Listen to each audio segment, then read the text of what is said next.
Welcome to day 11 of 20 days postpartum series. Girls, நம்ம பண்ற work அவுட்டை விட நம்மளோட ப்ராக்ரஸ் ரொம்ப முக்கியம். எப்படியும் day 1 நீங்க மெஷர் பண்ணி பார்த்துருப்பீங்க.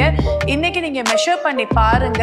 நீங்க ப்ராப்பரா பண்ணியிருந்தீங்கன்னா டெஃபினட்டா சம் சேஞ்சஸ் உங்களுக்கு இருக்கும். அப்படி எதுவுமே இல்லை அப்படின்னா ப்ராப்பரா கோச்சோட கைடன்ஸ்ல பண்ணுங்க அண்ட் ப்ராப்பர் ஸ்குவீசிங் பண்ணாலே நல்ல ரிசல்ட் இருக்கும்.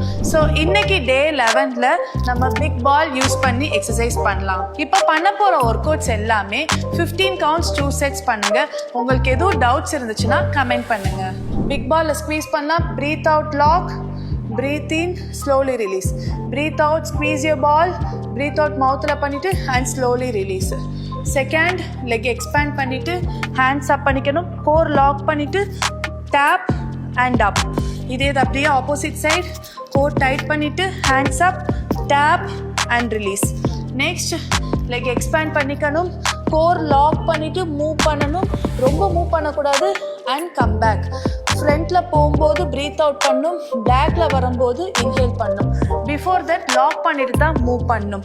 பால்ல உட்காந்துட்டு ஹேண்ட் ஹெட்ல வச்சுட்டு பிரீத் அவுட் ஸ்குவீஸ் பண்ணும்போது நீ டைட் பண்ணிட்டு அண்ட் பிரீத்திங் பொசிஷன் வரணும். தென் அப்போ சைடா படுத்துட்டு பால் கரெக்டாக செஸ்ட் லெவலில் வச்சுக்கோங்க. லாக் பண்ணிட்டு பிரீத் அவுட் ஹிப் அப் பண்ணும் அண்ட் பிரீத்திங் டவுன் பண்ணும். நெக்ஸ்ட் ஃபுல்லாக படுத்துடணும். படுத்துட்டு பாலை ஸ்குவீஸ் பண்ணிட்டு leg up, breathe out and breathing slowly down. இந்த ரெண்டு எக்ஸசைஸுமே ஆப்போசிட் சைட் பண்ணிடணும். Next seated position. சீட்டட் பொசிஷனில் ஹேண்ட்ஸ் அப் பண்ணிட்டு core lock பண்ணிட்டு breathe out leg tap, breathing down.